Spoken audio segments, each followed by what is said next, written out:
I have always hated family gatherings. I hate my birthday most of all. Year in, year out, it's always the same. Everybody goes through the motions. Everyone plays their part. My mom bustles about in the kitchen, preparing finger food and greeting the guests with a fake smile plastered across her face. My dad always drinks way too much and staggers around, laughing too loud and slapping people on the back too hard. My grandmother smothers me with kisses, and I shudder with disgust as I feel her hairy chin brush against my cheek. My uncle bombards me with questions, asking if I have a girlfriend yet, and if not, why not?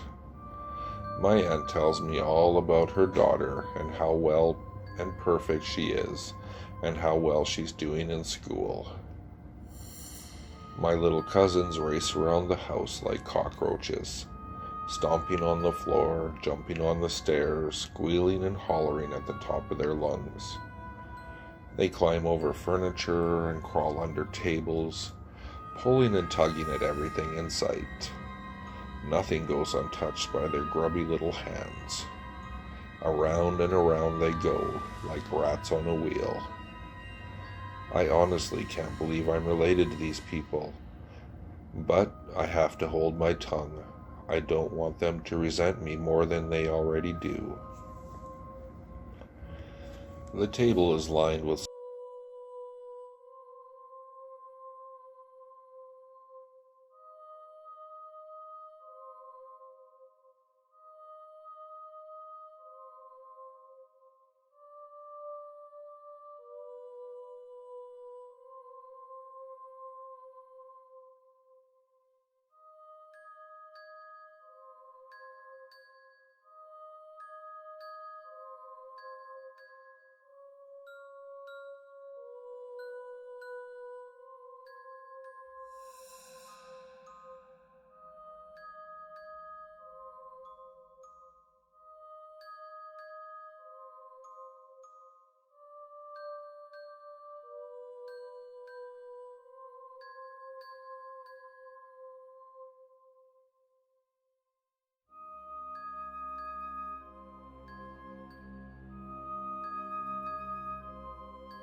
There were two twin brothers named Ricky and Bobby who enjoyed playing baseball.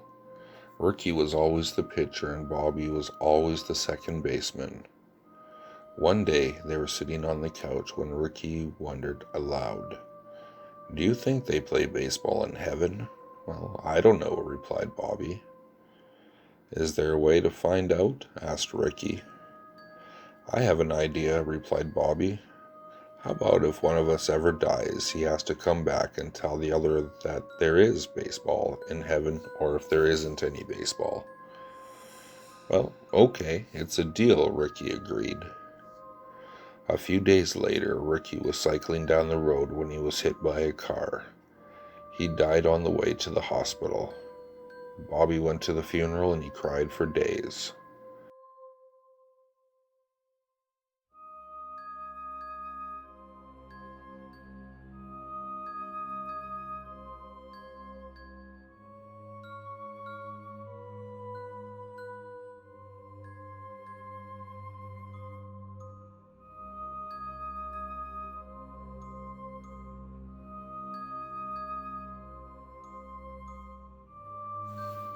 A young man decided to go on holiday with his girlfriend.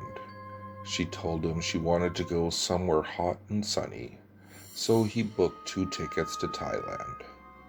They spent 2 weeks touring the country and had a wonderful time together. They met a lot of friendly local people and visited many exotic tourist attractions. In Bangkok, they saw the Grand Palace and a variety of interesting Buddhist temples. They relaxed on the beautiful sandy beaches of Phuket and swam in the crystal blue ocean. In Chiang Mai, they went shopping in the night bazaar. Then they danced until dawn at a number of bars and nightclubs. The holiday brought the couple closer together, and they both were impressed by the charms of the Thai culture. When they returned home, their digital camera was full of photos that they had taken during their trip. A few days later, the young man was looking through the photos and remembering the good times they had shared. All of a sudden, he noticed that in several of the pictures his girlfriend had taken of him, there was a strange woman standing in the background. She had long black hair and wore a flowing white gown. She was standing too far away to make out her face. The man decided to show the pictures to his girlfriend. "Do you remember this woman?" he asked. No, I don't," she replied. "I thought you were alone when I took..."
Do you ever get that nagging feeling that you've forgotten something?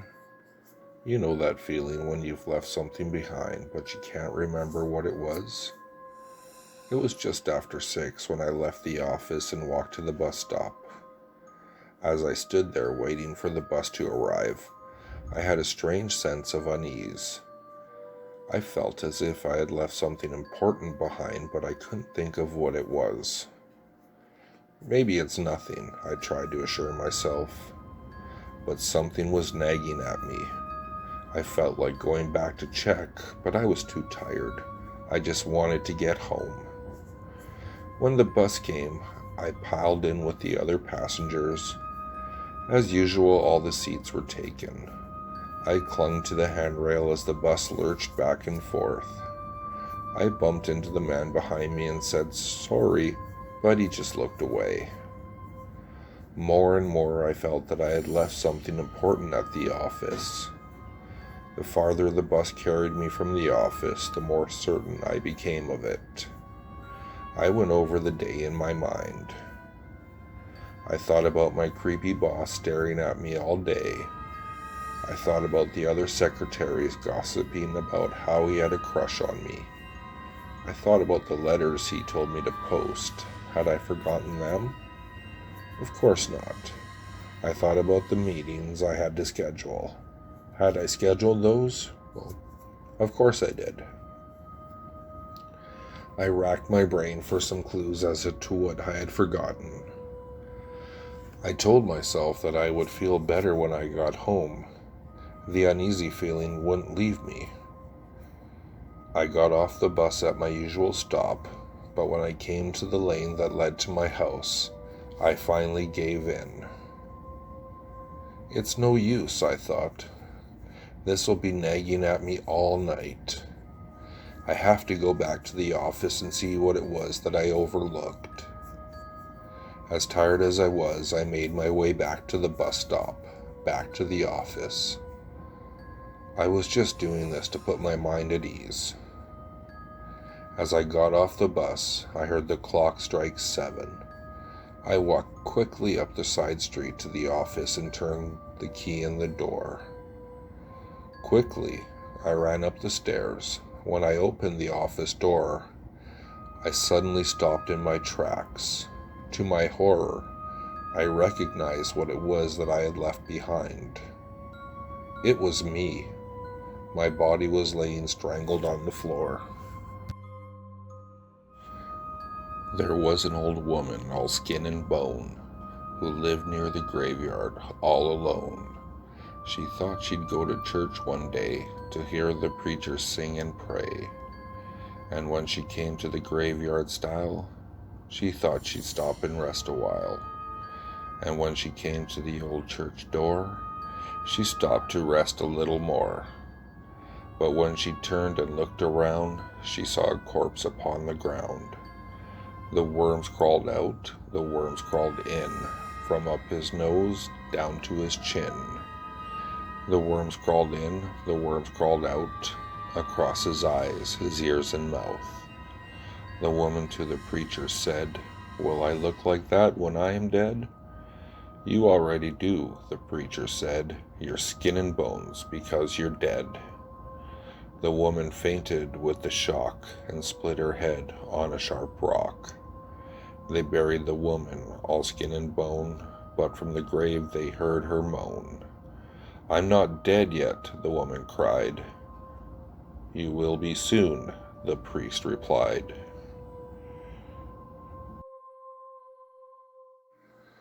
There was an 18-year-old girl named Beatrice who was in her first year at college. She lived alone in a small apartment near her university. One night, she was washing her dishes after dinner when her phone suddenly started to ring. She picked it up and saw by the caller ID that it was her friend Peter. "Hey Pete, what's up?" she asked. "Not much," he replied. "I'm bored and I thought I'd like to see if you wanted to hang out." "Sure," said Beatrice. "Come on over. We can watch a movie or something." "Cool. I'll be over in about 15 or 20 minutes, he said cheerfully. She hung up the phone and decided to take a quick shower before her friend arrived. About 10 minutes later, she was in the middle of shampooing her hair when she heard a loud knock on her front door. "Knock, knock, knock, knock." Sticking her head out of the shower, she shouted, "Come in, it's open." A few minutes later, the banging on the door started again. "Knock, knock, knock." She stuck her head out again. "It's not locked. Just let yourself in," she cried. Just then, her cell phone began to ring. It was Peter. She answered it and said in an irritated voice, "I'm in the shower. Why don't you just stop knocking and just come in? I already yelled that the door was unlocked." On the other end of the line, her friend's voice was hushed and urgent. "Don't open the door," he hissed. Beatrice was shocked. "Why not?" "I'm outside your apartment building," he whispered.